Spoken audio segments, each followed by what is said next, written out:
Ay, so kakapanood ko lang ng conference ni Ryan Garcia and Mario Barrios. Sabihin ko sa inyo dito ha. Yung press conference is always gonna be entertaining, but itong laban na ito na kay Mario Barrios, sa tingin ko, bawal siya matalo dito. Alam mo kung bakit? Kasi actually, itong laban na to, sa tingin ko, pabor lang kay, pinaboran lang si Ryan Garcia. And a lot of people, may mga nagsasabi na he doesn't deserve this fight. Ano sa tingin mo? Podcast Sports, the number one independent sports voice of the Philippines. So, February 21 yung laban nila ni Mario Barrios, WBC World Title Fight welterweight.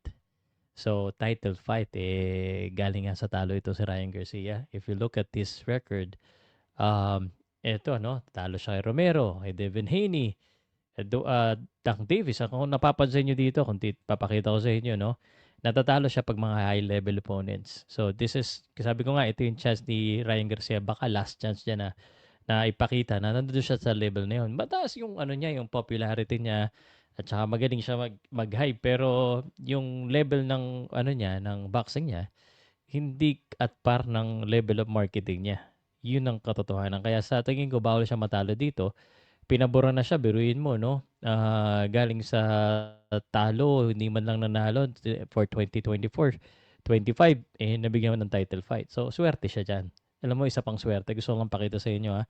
I am now number 4 sa best podcast in the Philippines. Wow. Congratulate nyo naman.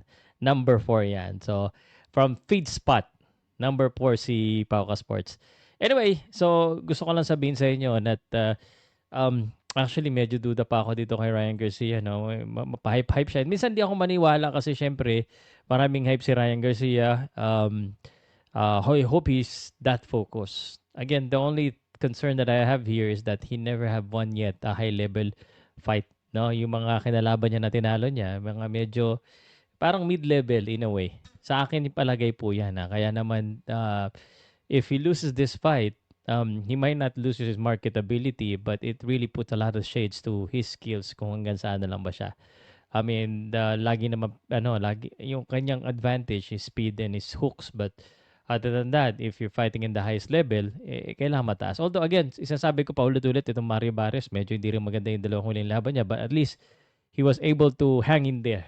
Yun yung advantage niya. And I will give you my honest thoughts initially right now in this fight.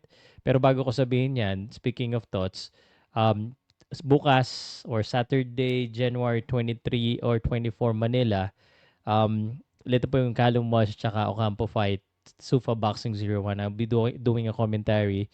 So, samahan niyo po ako. And Moratalia Cruz, I'm still contemplating kung mag-MMA ako dito kasi mas maganda yung card ng MMA UFC 324 But Moratalia Cruz, Sunday morning naman yan. So, catch me live commentary on that one. So, lastly, I just wanted to share this and let me know if you agree with me. Sa tingin ko, itong laban nito, kay Mario Barrios ako actually.